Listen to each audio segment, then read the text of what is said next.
LED 광선이 대상포진을 비롯해 여드름, 아토피 등 각종 피부 질환 치료에 쓰이고 있습니다. 빛의 색깔에 따라 효과도 다르다는데요. 정신의 기자가 취재했습니다. 화상을 입은 부위에 빛을 쬐었더니 피부가 재생됩니다. 영화 속 장면이지만 실제로 빛은 상처 회복과 치료에 효과가 있습니다. 국내 한 대학병원이 LED 빛으로 피부 질환 환자를 치료하는 모습입니다.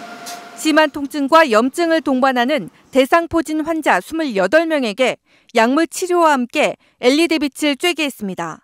3주 뒤 빛 치료를 받은 환자의 상처 부위가 그렇지 않은 환자보다 눈에 띄게 좋아졌습니다. 염증의 회복 속도가 20%가량 빨라졌고 통증은 30% 이상 줄었습니다. 아토피와 여드름에도 일부 효과가 있는 것으로 나타났습니다. 진물이나 이런 것도 쉽게 약보다는 빨리 효과가 있었던 것 같아요. 동물 실험 결과 LED 빛은 콜라겐 생성을 촉진하고 세포의 에너지원인 미토콘드리아를 활성화시켜 피부 재생을 도왔다고 연구진은 말합니다. 혈류 흐름을 정상화시켜서 통증 자체를 완화시켜주는 기전도 있고 염증 자체의 생성을 억제시켜주는 기능도 있습니다. 색깔별로 빛의 효능도 달랐습니다. 붉은 빛은 세포 재생 그리고 통증과 염증 억제, 살균 효과가 커 여드름 치료에 효과적입니다. 치매 원인의 대부분을 차지하는 알츠하이머병. 근본적인 치료법은 아직 없습니다. 이 난치병을 수술이나 약을 쓰는 게 아닌 특정한 빛을 쏘여서 치료할 수 있는 가능성이 확인됐습니다. 전예지 기자입니다. 최근 병원에선 특정 파장의 인공빛을 다양한 치료 수단으로 속속 도입하고 있습니다. 피부에 쏘여 대상포진, 아토피 같은 피부 질환을 개선하거나 생체식의 회복과 비타민 D 합성 유도에 우울증 치료에도 활용되고 있습니다. 그런데 이런 빛이 난치성 알츠하이머 치매에도 치료 효과가 있다는 연구 결과가 나왔습니다. 미국 MIT 연구팀은 먼저 알츠하이머병에 걸린 쥐의 뇌 속에 광섬유를 넣어 초당 40번 깜빡이는 뇌신경이 활성화되고 면역세포도 왕성해지면서 알츠하이머병 원인 물질인 베타아밀로이드가 줄어든 게 확인됐습니다. 하루 1시간씩 일주일 동안 깜빡거려 쥐의 눈을 통해 뇌신경을 자극해봤습니다. 베타아밀로이드가 뭉쳐진 덩어리들이 쪼그라들면서 전체적인 수치가 최대 60%까지 줄어들었습니다. 증상 완화나 지연을 넘어 빛으로 알츠하이머병을 치료할 수 있는 길이 열렸다고 연구진은 설명했습니다. 약물을 복용하거나 주입하지 않고도 적 자체를 이제 제거하는 것으로서 굉장히 이건 근본적인 치료 방법이라고. MBC 뉴스 전예지입니다. 네, 국내 연구진이 빛을 이용해서 생쥐의 기억력을 향상하는 데 성공했습니다. 네, 머릿속 기억에 관여하는 칼슘 이온을 빛으로 정교하게 조절하는 기술인데요. 치매나 파킨슨병 등 정신질환 연구에 도움이 될 전망입니다. 이성규 기자입니다. 실험용 생쥐입니다. 머리 위에 달린 램프가 반짝거립니다. 특정 파장의 빛을 머리에 쏘여 신경세포를 조절하는 이른바 광유전압 기술입니다. 빛을 쪼이면 머리에 심은 광섬유를 통해 빛이 특정 신경세포에 전달돼 신경세포를 조절하는 원리입니다. 이 생쥐의 경우 빛을 쪼이면 신경세포 내부로 칼슘이온이 쏟아져 들어옵니다. 세포에 존재하는 칼슘이온 통로가 빛의 반응에 열리기 때문입니다. 칼슘이온은 우리 몸에서 세포 성장과 근육 수축 등에 관여합니다. 세포 내 칼슘이온이 부족해지면 인지장애나 심장 부정맥 등의 질환으로 이어질 수 있습니다.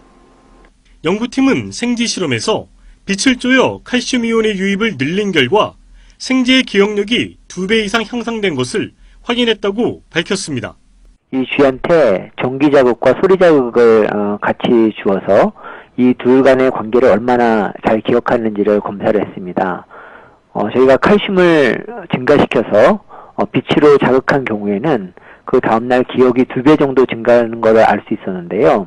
소리 자극을 들려줬을 때 이 쥐가 공포 반응을 2배 이상 보이는 것으로 확인할 수 있었습니다.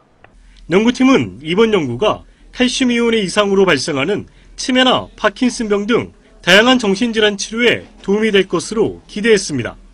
이번 연구 결과는 과학저널 네이처 바이오테크놀로지에 실렸습니다. YTN 사이언스 이성규입니다. 국내 연구진이 빛으로 뇌의 특정 부위를 자극하면 우울증 증상이 치료된다는 사실을 밝혀냈습니다.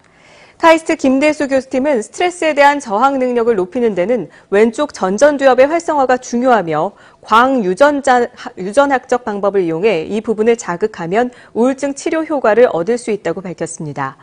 연구팀은 쥐에게 스트레스를 준 뒤 우울 증세가 있는 그룹과 없는 그룹으로 나눠 조사를 했더니 스트레스로 우울 증세를 보인 쥐들은 왼쪽 전전두엽의 활성이 감소하는 것을 확인했습니다. 스트레스를 견디지 못하는 쥐들의 왼쪽 전전두엽을 활성화하자 우울 증세가 개선되는 것으로 나타났습니다. 이번 연구 결과는 국제학술지 사이언티픽 리포트에 실렸습니다. 최근 우울증 환자가 급증하면서 60만 명을 넘어섰다고 합니다.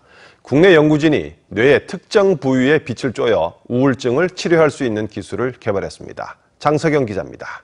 우울증을 앓고 있는 환자의 뇌입니다. 우울증 환자는 대부분 왼쪽 전두엽의 신경세포 활성이 우측에 비해 현저히 떨어져 있습니다. 이 사실을 바탕으로 국내 연구진이 빛을 쪼여 왼쪽 전두엽을 다시 활성화시키면 우울증을 치료할 수 있다는 사실을 밝혔습니다. 광유전학이라는 방법으로 빛을 좌뇌에 자극을 해서 그 억제된 그 좌뇌 활성을 회복시켜 주었을 때 우울증도 같이 회복되는 현상을 관찰할 수 있었습니다. 이번 연구 성과는 우울증 치료기기나 약물을 개발하는 데 활용될 수 있을 것으로 기대되며 우울증뿐 아니라 파킨슨병 등 다양한 뇌질환에도 접목될 수 있을 것으로 기대됩니다. 국내 연구진이 빛을 비추는 것만으로도 암세포의 증식과 전이를 막을 수 있는 기술을 개발했습니다. 이 빛으로 세포를 잡는 올가미를 만든 건데 부작용 없는 새로운 암 치료 기술이 될 수 있을지 주목됩니다. 양혜영 기자가 보도합니다. 암세포는 정상세포와 달리 무한대로 분열해 증식합니다. 항암제는 암세포처럼 분열이 빠른 세포만을 공격해 파괴하는데 주변 정상세포도 함께 피해를 입는 단점이 있습니다. 그런데 국내 연구진이 빛을 비추는 것만으로도 암세포의 분열을 막을 수 있는 기술을 개발했습니다. 올가미로 세포를 꽉 붙잡아 움직이지 못하게 만드는 광유도 분자 올가미입니다. 이 분자 올가미는 빛에 잘 반응하는 애기장대 유전자를 이용해 만들었습니다. 빛을 비추면 세포 안에서 순간적으로 단백질 복합체가 만들어져 마치 올가미처럼 암세포 분열에 사용되는 특정 단백질을 가둬버리는 겁니다. 실제 암세포를 대상으로 실험해본 결과 빠르게 증식하던 암세포의 90%가 분열을 멈추는 것으로 확인됐습니다. 식물의 빛을 인지하는 그 단백질을 동물 또는 인간 세포에 적용해서 빛을 세포에 쬐어 주었을 때 세포의 이동 또는 세포의 분열을 막을 수 있는 기술로서 분자 올가미는 1초 만에 만들어지고 빛을 끄면 10분 안에 완전히 사라집니다. 빛을 켜고 끄는 것만으로도 쉽게 특정 단백질을 조절할 수 있는 수단이 됩니다. 세포 안에서도 원하는 위치, 그리고 또 이제 세포 주기나 암전이나 이런 경우에 원하는 시간대에 빛을 줘서 어떤 단백질을 처리할 수 있기 때문에 앞으로 신경생물학 연구라든지 그리고 암 신호 전달 연구에 아주 중요한 그런 연구 기법으로 이용. 이 기술은 세포의 분열뿐 아니라 이동에 관여하는 단백질도 붙잡을 수 있어 부작용 없는 암 치료제 개발이 가능할 것으로 기대됩니다. 이번 연구 결과는 국제학술지 네이처 메소드에 게재됐습니다. YTN 사이언스 양우영입니다. 항암제를 사용하면 암세포의 성장을 어느 정도 늦출 수는 있지만 완치를 기대하기는 어렵죠. 그런데 국내 연구진이 암세포 내에서만 항암제가 직접 작용하도록 하는 획기적인 전립선암 치료 기술을 개발했습니다. 정현상 기자의 보도입니다. 전립선암을 유발시킨 시험용 쥐입니다. 사람으로 치면 말기 상태로 종양은 움직이기 힘들 정도로 커졌고 암세포는 폐까지 퍼졌습니다. 이 쥐에 특수 처리된 항암제를 주사한 뒤 1시간가량 근적외선을 쪼여줬습니다. 20일 정도가 지난 뒤 상태를 확인하자 종양은 물론 폐에 전이된 암세포까지 깨끗이 사라졌습니다. 이렇게 종양 위에 직접 빛을 쪼여주면 체내에 들어간 항암약물의 활동이 극대화되면서 1회 시술만으로도 장기적인 치료 효과를 볼 수 있습니다. 우수한 기능을 가지고 있는 항암제들을 그대로 같이 도입을 해서 약물의 그 열적 특성과 어울러서 시너지를 일으키면은 다양한 암종들에 대해서 그 치료가 가능할 거라고, 중기나 말기암, 그러니까 굉장히 그 암이 크게 자란 케이스에 잘 맞을 거라 기대를 하고 있습니다.